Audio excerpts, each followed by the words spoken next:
Paris में Olympic चल रहे हैं और इस ओलंपिक में बवाल हुआ है। बवाल ऐसा कि किसी ने सोचा भी नहीं होगा। सिर्फ 46 सेकंड ही लगे कि ओलंपिक को उसकी सबसे बड़ी कंट्रोवर्सी मिल गई। और अब बवाल ऐसा हुआ है कि एलन मस्क से लेके बाकी तमाम बड़े लोगों तक हर कोई इस पर हल्ला कर रहा है। ये पूरा मसला आपको हम इस वीडियो में समझाने जा रहे हैं। दरअसल हुआ यूं कि पेरिस ओलंपिक में 1 अगस्त को बॉक्सिंग का मुकाबला चल रहा था। 66 किलोग्राम की कैटेगरी में राउंड 16 वाले मैच में इटली की एंजेलिना करीनी और अल्जीरिया की ईमान खलीफ खेल रही थी। बॉक्सिंग रिंग में बेल बजी और मैच शुरू हो गया, लेकिन सिर्फ 46 सेकंड और एक पंच में ही मैच रुक गया। नीली ड्रेस पहने हुई इटली की एंजेलिना करीनी रोते हुए अपने कोच के पास पहुंची। अपने कॉर्नर पर खड़े होकर वो बस रो रही थी और उन्होंने अपनी बाउट को खत्म करने की बात कह दी। अपने कोच के साथ बात करने के बाद एंजेलिना करीनी फाइट से बाहर हो गई और रेफरी ने अल्जीरिया की ईमान खलीफ को इस फाइट का विजेता घोषित कर दिया। लेकिन उन 46 सेकंड में ऐसा क्या हुआ कि करीनी ने फाइट से नाम वापस ले लिया। दरअसल करीनी ने कहा कि उन्होंने अपने बॉक्सिंग करियर में इतना जोर का पंच कभी नहीं खाया। करीनी के इस दावे पर शक भी गया, क्योंकि जिन ईमान खलीफ के खिलाफ उन्होंने आरोप लगाया था 2023 की बॉक्सिंग वर्ल्ड चैंपियनशिप में, वही जेंडर टेस्ट में फेल हो चुकी थी। आरोप था कि वो एक मर्द हैं और महिला बनकर बॉक्सिंग के रिंग में उतरी हुई हैं।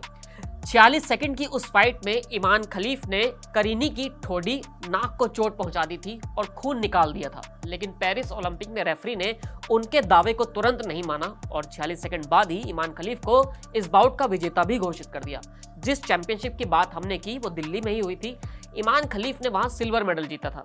जीत तो वो गोल्ड भी सकती थी, लेकिन गोल्ड मेडल मैच से पहले ही उनकी जेंडर रिपोर्ट पर विवाद हुआ और मैच शुरू होने से पहले ही उनको हारा हुआ घोषित कर दिया गया था।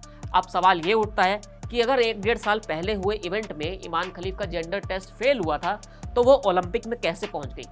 उसका कारण ये है कि इंटरनेशनल ओलंपिक कमेटी ने पिछले साल ही ईमान खलीफ के ओलंपिक में खेलने की हामी भर दी थी। अब जब विवाद हुआ तो आईओसी ने बयान भी जारी किया है। उन्होंने कहा है कि एक लंबे प्रोसेस के बाद ही उन्होंने वापस उनको लिया है ओलंपिक के अंदर और ये प्रक्रिया पूरी तरह से सही है। आईओसी ने उदाहरण के लिए ये भी बताया कि ताइवान की लिन यू तिंग को भी यही कारण की वजह से डिस्क्वालीफाई किया गया था, लेकिन अब वो खेल रही हैं और किसी को कोई भी दिक्कत नहीं है, क्योंकि सारा का सारा प्रोसेस सही था। अब एक बात यह भी है कि एंजेला करीनी ने मैच से वापस हटने का जो कारण बताया, उसमें यही कहा कि मेरे नाक में चोट लग गई थी, इस वजह से वो पीछे हटी है। उन्होंने सीधे तौर पर ईमान खलीफ पर जेंडर वाला आरोप लगाया ही नहीं है, लेकिन उनके पिछले रिकॉर्ड की वजह से सोशल मीडिया पर हल्ला शुरू हो गया था। अब एलन मस्क से लेकर हैरी पॉटर सीरीज लिखने वाली जेके रोलिंग तक हर कोई इस पर बवाल काटा हुआ है और एंजेला करीनी के पक्ष में माहौल बना रहा है और हर कोई यही चाहता है कि ईमान खलीफ पर एक्शन लिया जाए।